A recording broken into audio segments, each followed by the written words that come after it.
ప్రజలు వరద కష్టాల్లో ఉన్నారని వారికి అండగా ఉండాల్సిన సమయంలో అసెంబ్లీకి వెళ్లలేరని మునుగోడు ఎమ్మెల్యే కోమటిరెడ్డి రాజగోపాల్ రెడ్డి అన్నారు. ఈ రోజు అసెంబ్లీ తర్వాత మళ్లీ అసెంబ్లీకి రానని చెప్పారు. తాను వరద ప్రాంతాల్లో పర్యటించి వారికి అండగా ఉంటారని చెప్పారు. తెలంగాణ రాష్ట్రం త్యాగాల పునాదుల మీద ఏర్పడిందని చెప్పారు. తన అనుచరులతో అసెంబ్లీకి వచ్చిన ఎమ్మెల్యే రాజగోపాల్ రెడ్డి అంతకుముందు గన్ పార్క్ వద్ద అమరవీరులకు నివాళులర్పించారు.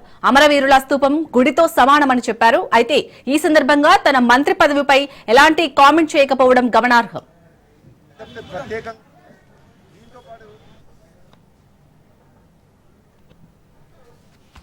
తెలంగాణ రాష్ట్రం ఒక స్తూపం, అమరవీర స్తూపం అంటే మాకు గుడితో సమానం. ఈరోజు తెలంగాణ రాష్ట్రం కోసం అయితే ప్రాణాలు అర్పించిండ్రో అమరవీరులు ఎప్పుడు ప్రజల గుండెల్లో ఉంటారు సజీవంగా. అందుకనే మొట్టమొదటి సమావేశం కాబట్టి దీనికి రావాలని ఒకసారి అమరవీరుల స్తూపాన్ని దర్శించుకోవాలని రావడం జరిగింది.